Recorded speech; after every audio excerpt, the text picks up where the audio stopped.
私は現在、心理学を学んでいるのですが、今回もその学びの一部を皆様と共有したいと思います。私たちは日々の生活の中で、これは嫌だなと感じたり、それはしたくないと思う場面がありますよね。そんな時、はっきりとノーと言えることは、とても大切なことです。自分と相手との間にきちんと境界線を引き、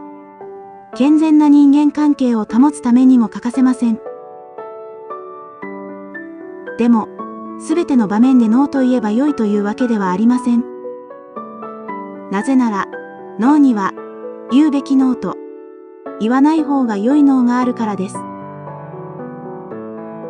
今回は、この2つのノーの違いに注目して、言うべきノーと避けた方が良いノーについて考えてみたいと思います。まずは、ある大学生の例からお話ししましょう。この大学生は就職活動をしていて、将来の進路を考えているところでした。その時、親からこの会社は辞めた方がいいとか、あの会社にしなさいといったアドバイスが繰り返し入ってきたのです。それに対して、彼は親にこう伝えました。自分の進路は自分で考えて決めたいから、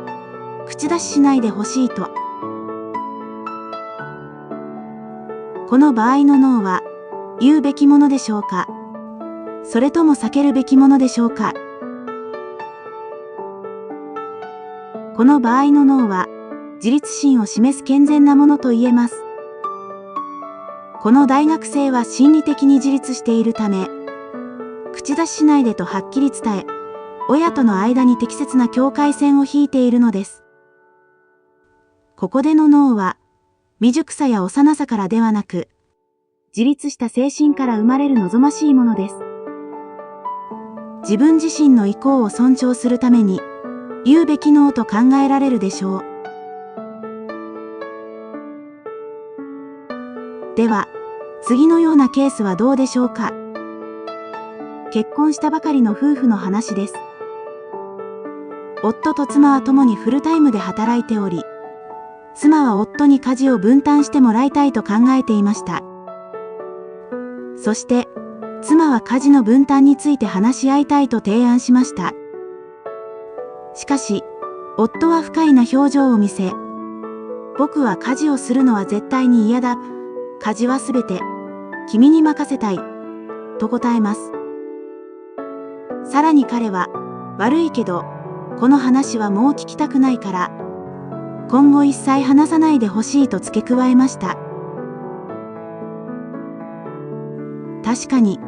この夫も自分の嫌なことに対して、はっきりとノーと自分の意向を伝えています。しかし、この場合のノーは、自立した大人の視点からではなく、未熟で幼稚なものと言えるでしょう。それでは、最初にお話しした大学生のケースと、夫婦のケースでは、何が違うのでしょうか。大学生のケースでは、自分の権利が侵されそうになった時にノーと言いました。これは、自分自身で考える権利や、自分の人生の進路を自ら決める権利を主張する行為です。これらの権利は、自分らしく生きる権利や、自分の人間としての尊厳を守る権利とも言えるでしょう。この大学生は、自分の大切な権利を守るためにノーと言ったのであり、親の権利を侵害したわけではありません。ここが重要なポイントです。一方で、夫婦のケースでの夫はどうでしょうか。妻から家事の分担について話し合いを提案されたとき、夫の権利が侵害されたわけではありません。もし、妻が明日から風呂掃除とゴミ出しと食事の後の片付けをすべてあなたにお願いするからねと一方的に押し付けてきた場合には、権利を侵害されたことになるので、そんな風に一方的に押し付けられるのは嫌だと夫が反対するのは妥当です。しかし、実際には、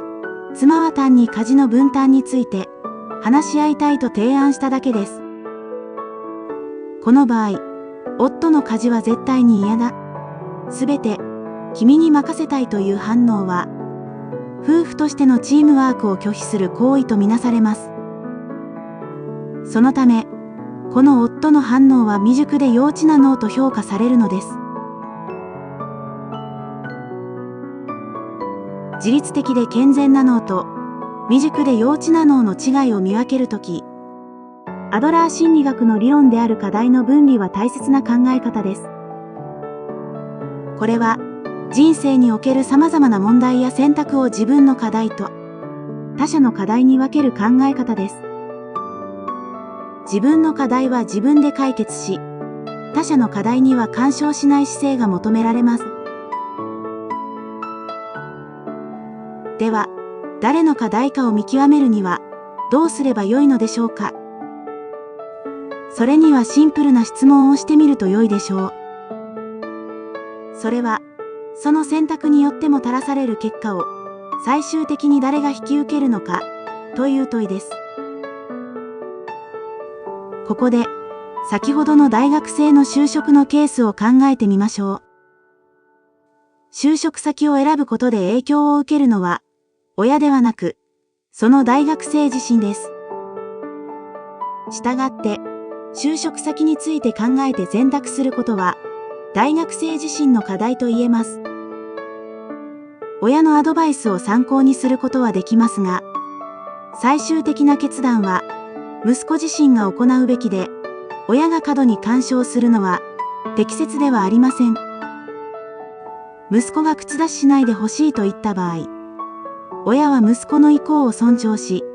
干渉しない方が賢明です。一方で、夫婦の家事分担のケースでは、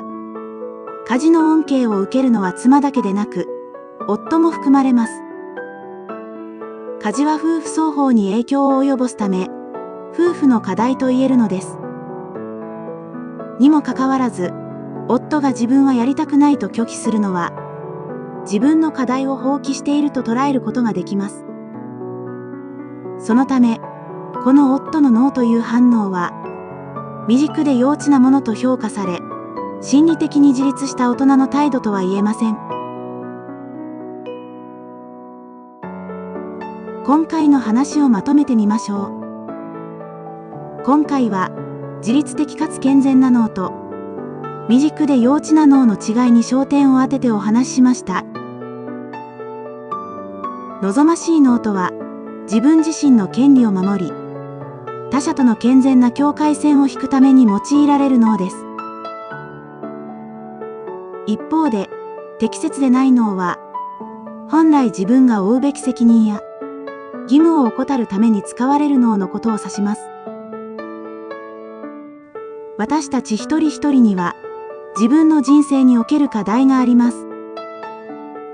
自分の課題と他人の課題をはっきりと区別し、自分は自分の課題に集中し、他者の課題への不必要な関与を避けることが重要です。課題の分離に沿った脳は、精神的に自立した健全な脳であり、この概念に反する脳は、未熟で幼稚なものと言えます。この2つのタイプの脳の違いを正しく理解し、望ましい脳は積極的に取り入れ、適切でない脳は極力避けると良いでしょう。そうすることで、より健全な人間関係を築くのに役立つでしょう。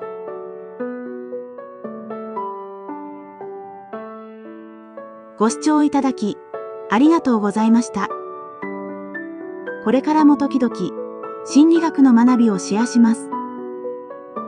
応援していただけたら嬉しいです。もしこの動画が少しでもお役に立てたなら、高評価とチャンネル登録もしていただけると励みになります。それでは、また次回の動画でお会いしましょう。